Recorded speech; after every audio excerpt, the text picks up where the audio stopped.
Bending and stretching the body's soft tissues is one of my favorite aspects of Neigong to teach. Most people overlook it and they're going on to more advanced material.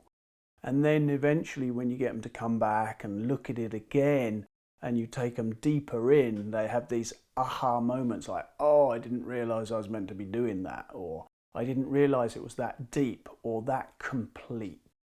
So what is bending and stretching? Bending and stretching is the method through which you first connect the whole body together in Neigong, and second, it's what breaks the habit of reciprocal inhibition. So what's reciprocal inhibition? Your bicep is designed to pull the hand towards you. The tricep takes the hand away from you. The pectoral muscles and the chest here pull the arm in. Your back muscles pull the arm out. You operate one group of muscles at a time while the other is relaxing. But the muscles are being used with a tension mechanism. The muscle tenses to move this way, and then that one relaxes while another muscle tenses to move your arm in another direction. And because of this use of tension, there's a residue that builds up over time. And this is one of the reasons why people are quite stiff when they get older. Now, bending and stretching doesn't use one side or the other side of the body, one side of your arm or the other side, or the front or the back. It does both, and it does both at the same time. And it engages both the outside and the inside in the bending process and in the stretching process. With the arm, if the elbow sinks down, then you will load and engage the tissues of the shoulder and the arm. If you bend the arm like this, you won't. This is reciprocal inhibition.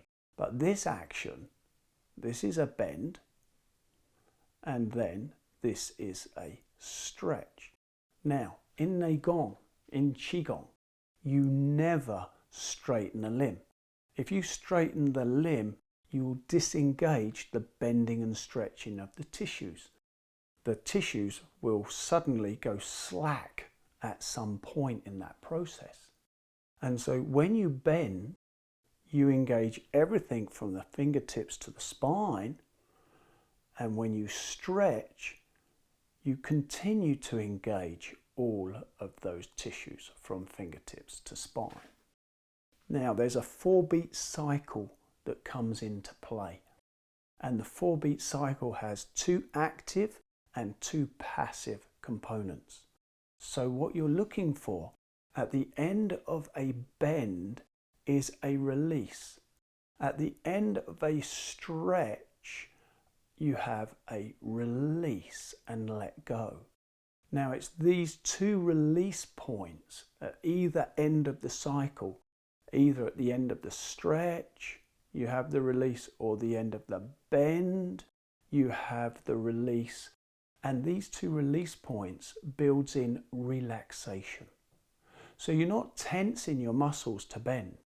It's like if someone was to lay their hand in your elbow and just push down into the elbow, and you keep your hand at the same height and you keep your shoulder at relatively the same height and you don't distort, then that will load the soft tissues. And when you release that, the arm will naturally want to grow out of the body.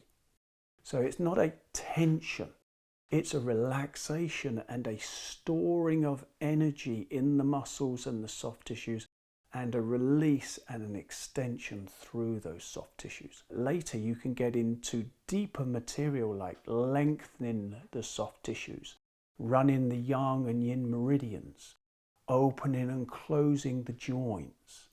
But all of these things will be inside of the mechanism of bend and stretch as you work in through the layers from the skin all the way through to the bones and all the way through to the core of your body. And you do the same with the legs, you do the same with the torso, and therefore the arms, the legs and the torso join, and this is the first level of whole body motion.